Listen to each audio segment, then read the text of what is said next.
ঢাকা থেকে প্রায় 3.5 ঘন্টা আকাশে ভেসে যখন কুয়ালালামপুর পৌঁছালাম তখন ঘড়ির কাঁটা বলছে দুপুর 2:45। দুপুরে প্রখর রোদের তীব্রতা যখন স্পষ্ট, কুয়ালালামপুর আন্তর্জাতিক বিমানবন্দরের ব্যস্ততা তখনও কমেনি এতটুকু। আমরা পা রাখলাম মালয়েশিয়ার মাটিতে। এটাই আমার প্রথম আন্তর্জাতিক ভ্রমণ। ঢাকা থেকে মালয়েশিয়া ভ্রমণের অভিজ্ঞতা, ইমিগ্রেশনে কী ধরনের সমস্যায় পড়েছি, সব কিছু নিয়ে তৈরি করা ভিডিও আমার চ্যানেলে দেয়া আছে, দেখে নেওয়ার অনুরোধ রইল।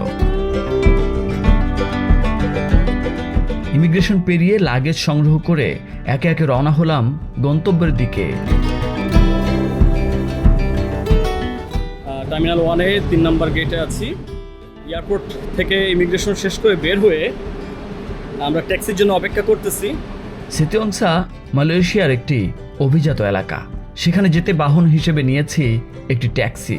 চাকা গড়াচ্ছে আর জানালা দিয়ে চোখে পড়ছে অপরূপ কুয়ালালামপুর।